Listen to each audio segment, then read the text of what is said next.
January 22nd, 1905, Croydon. The annual meeting of the Croydon Society for Women Suffrage is taking place. Many more women are starting to feel that it is time for them to make their voices heard in the fight.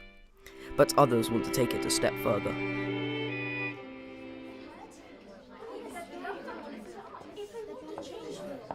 Do you mind if I... No, please.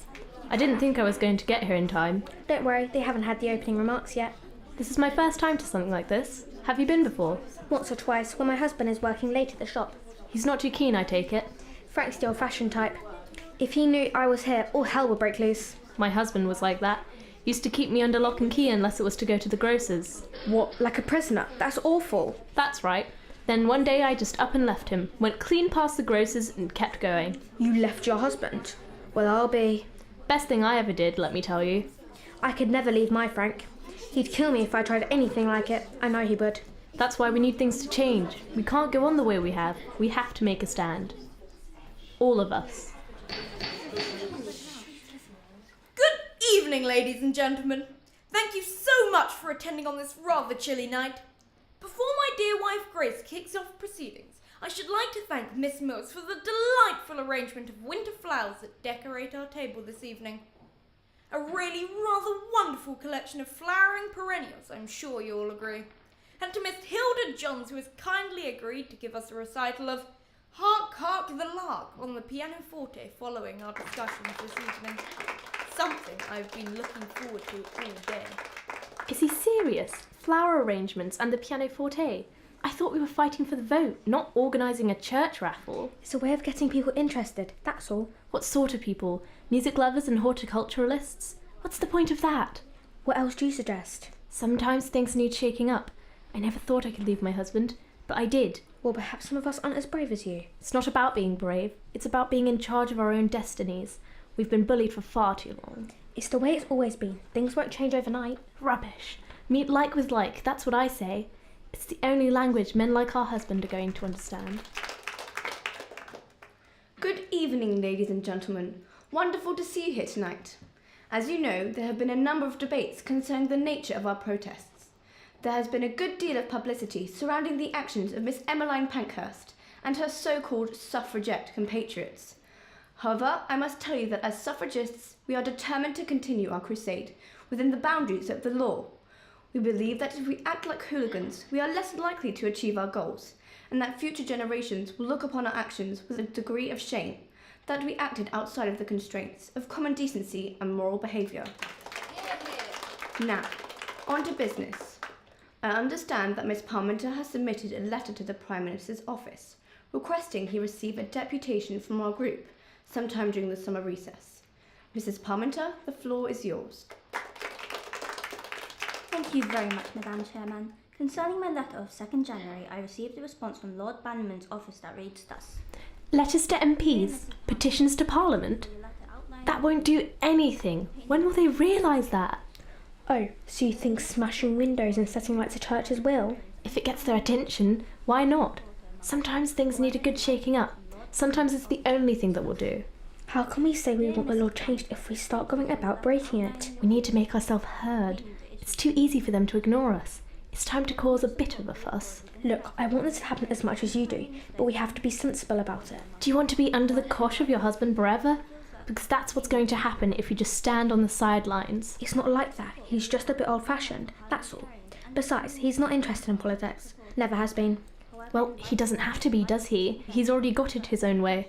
They all have. This moment in time might inflame the situation rather than help it.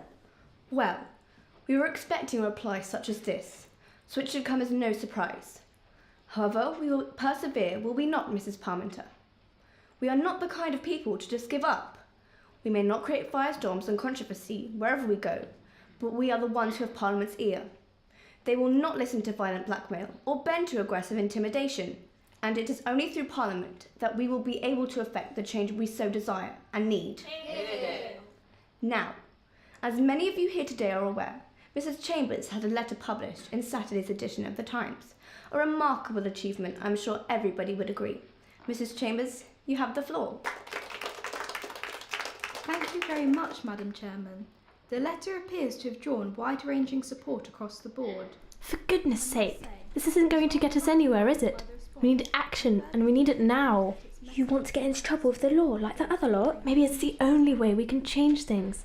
Maybe it's about time we caused a bit of a ruckus. It'll only land you in prison, and what good's that? Look, without the vote, we don't have a choice. And when you don't have a choice, you don't have freedom. And without freedom, you're a prisoner. I'm not a prisoner. Aren't you? You have to lie to your husband so you can attend a meeting like this. I'm right, aren't I? Well, yes, but... Then how can you say you're not living in a prison? Until we all have a say in our future, we're living in a prison. Every single one of us. Where is she? Where's my wife? Please, sir, if you wouldn't mind. I'm told she is in attendance here. This is a public meeting. She has every right to... Ethel? Ethel Layton? Frank? You're coming with me. Really, sir, this is intolerable! You keep out of it! Frank, why aren't you at work? I had to shut up the shop. Mrs. Baker told me you were here. My dear sir, if you wouldn't I mind... told you to keep out of it! Out! Now! Please, Frank, don't. I'm sorry. I'm so sorry.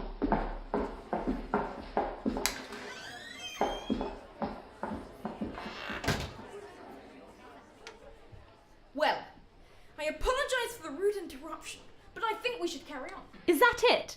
Why didn't you help her?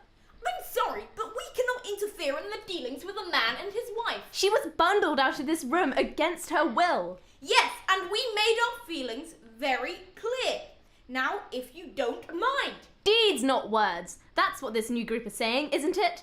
Well, they're right. The time for mere words has come and gone. Words are the most powerful tool that we have. But what good are words when they fall upon deaf ears? We've tried words for long enough. The time has come for action. So, you're leaving us? No, I'm simply taking a different path. I would urge you to follow me. We have our own path to travel. Well, then I hope we both reach our destination sooner rather than later. For all our sakes. Well, I think we should carry on. What's next on the agenda? In episode 1, the agenda. Narrator was Guy Strain. Millicent was Bethany Ciccone. Ethel was Rebecca Mulvey. Donald was Leon Patey. Grace was Rosanna Ciccone. Miss Parminter by Momina Abdulhan. Mrs. Chambers by Tia Chalice. And Frank by Arlen Blow.